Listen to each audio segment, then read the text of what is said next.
बच्चों चलते हैं मेंटल मैथ कक्षा 7 के अगले प्रश्न पर। अगला प्रश्न क्या कहता है उसको पढ़ लेते हैं। आइए देखते हैं।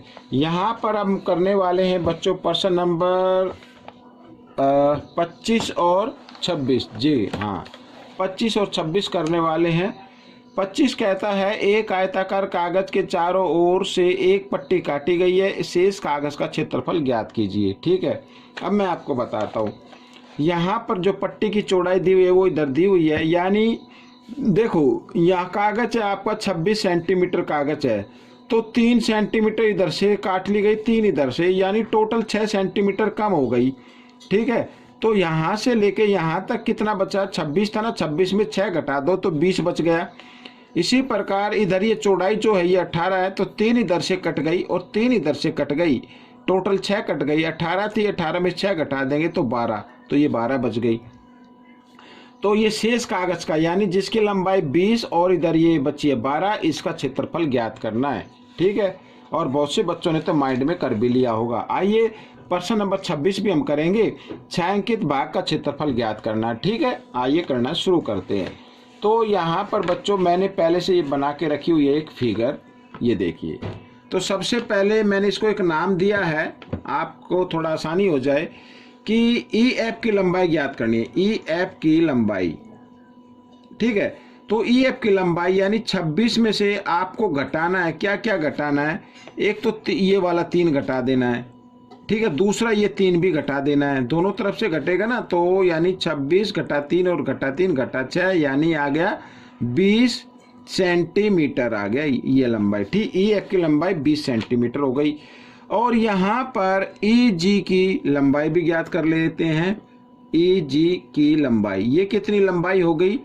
यहाँ पे ये थी 18, 18 में से 3 घट गया इधर से और 3 घट गया इधर से, तो इस तरीके से, यानी कि 18 में से घटा 3 और घटा 3 घटा 6, तो आ गया 12। ठीक है, ये आ गया। तो ई एफ जी एच का क्षेत्रफल निकालना है। ई एफ जी एच का क्षेत्रफल, तो बच्चों आप जैसा कि देख पा रहे हैं कि आयताकार शीट है, ठीक है, लिखा हुआ भी है।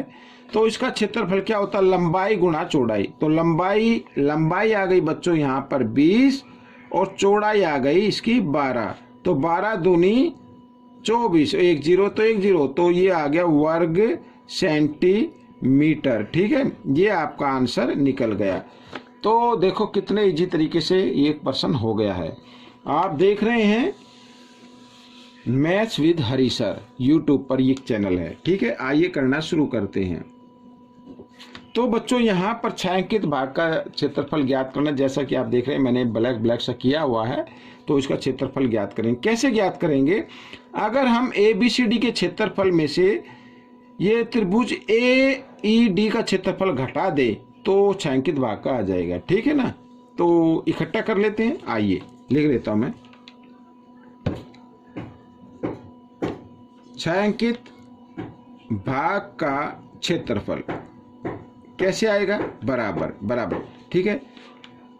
ए बी सी डी का क्षेत्रफल घटा त्रिभुज ए ई डी का क्षेत्रफल, ए ई डी का क्षेत्रफल, ऐसे घटा देंगे तो आ जाएगा छायांकित भाग का। अब ए बी सी डी तो एक आयत है, तो इसका क्षेत्रफल क्या होगा? लंबाई है 20 और गुणा चौड़ाई है 15, इसमें से घटा देना है, ब्रैकेट में रख लेते हैं, घटाना त्रिभुज का क्षेत्रफल। त्रिभुज का क्षेत्रफल देखो ये शीर्ष लंब दिया हुआ है, ठीक है। तो त्रिभुज का क्षेत्रफल का फॉर्मूला होता है 1/2 आधार। अब ये आधार AD है, अब AD की लंबाई कितनी होगी? जो BC की होगी, क्योंकि आयत की सम्मुख भुजाएं क्या होती हैं? बराबर होती हैं। तो BC बराबर होगा AD, तो BC है 15, तो AD भी होगी 15। ठीक है, आइए 1/2 आधार है 15 और गुणा शीर्ष लंब, इस तरीके से। ठीक है, इसको भी हम कर लेते हैं ब्रैकेट में। तो 15 दूनी 30 और यहाँ पर 1 0 आ गई, घटा।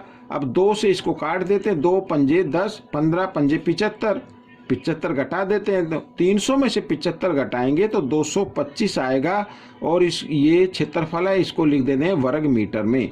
ये आपका उत्तर बन जाएगा। ठीक है बच्चों, इस तरीके से ये हमने एक साथ इसको निकाल लिया है। अगर कोई दिक्कत हो तो मुझे कमेंट्स कीजिए, मैं आपकी जो भी दिक्कत है उसका समाधान करने की कोशिश करूंगा। ठीक है, मिलते अगले पार्ट में, तब तक के लिए आप प्रैक्टिस करते रहें।